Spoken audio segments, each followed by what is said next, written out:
Heritage Foundation report found that every Biden-era document had the same printed automated signature, except for the former president's letter announcing he was dropping out of the 2024 presidential race. That signature was a little different. Let's check out the video. Lawmakers raising concerns about the validity of executive orders signed by President Biden. This comes after the Heritage Foundation's oversight project reported every Biden-era document they found had the same printed automated signature, except the letter Biden signed to announce he was dropping out of the presidential race. Missouri Attorney General Andrew Bailey wrote, "I am demanding the DOJ investigate whether President Biden's cognitive decline allowed unelected staff to push through radical policy without his knowing approval. If true, these executive orders, pardons, and all other actions are unconstitutional and legally void." To this point, I don't think there's really an update on this, but if this is true, guys, this is big. Like, this is a big, big problem.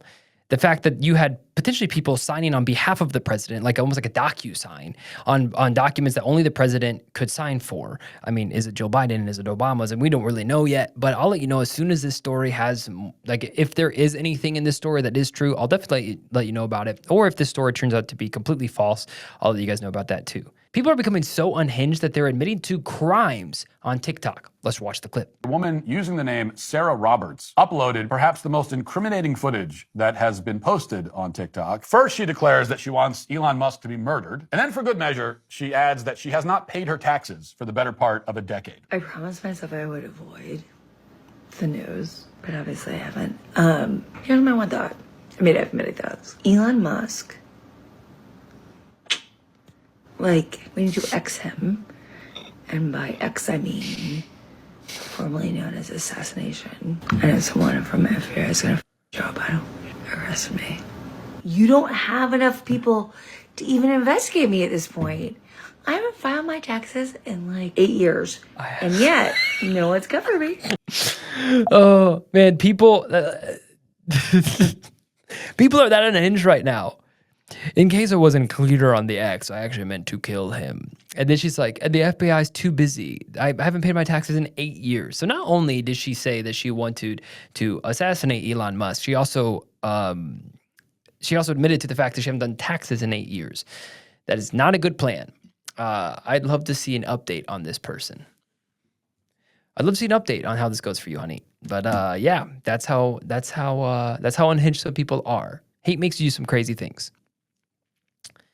Next, we have a CNN analyst accusing a black male of white privilege. Let's watch the clip.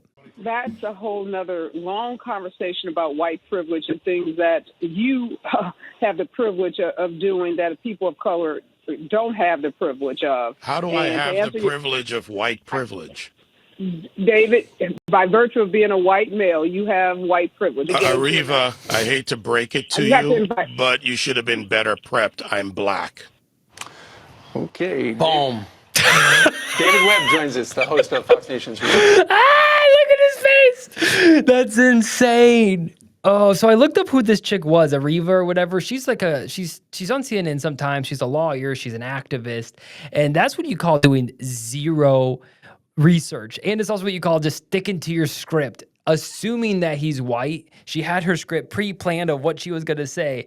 I can only imagine her face when he said that he was black. But apparently, listen, to the left now, you can be black and have white privilege, apparently. Oh, man, his face here just cracks me up. That's great. And before we go to the next segment, I wanted to thank one of our sponsors of the show, Cool Beans Coffee Brewery. Now, listen, my wife and I, we're about ready to have our second child, and we're super pumped about that. But throughout the pregnancy process, acid reflux becomes a really big problem for my wife. And she wanted to make sure that I mentioned this on the podcast because our coffee is called the Broadcast Brew. It's a low-acid coffee blend, and it's one of the few coffees that she can currently drink without having acid reflux. In fact, we ran out. We had to buy some Kroger coffee to kind of make do until a new shipment came in. And she texted me this morning, literally before the show. She's like, "Hey, can you please email Taylor, who is our roaster, to get some more coffee? I'm dying here." So if you struggle with acid reflux, if you struggle with just your stomach kind of hurting, and you just want to get a nice, good cup of Guatemalan, Ethiopian, or Brazil, Guatemala. You always get a nice clip of, Guatemalan and Brazilian and put it together in a low acid coffee. Broadcast Brew is something that you are going to absolutely love. So please go to the website, coolbeanscoffeebrewerymi.com, and get yourself some broadcast brew. When you do that, you not only support this show, but you support a local business in Michigan as well. Link is in the description. And please, as always, let me know if you enjoy it.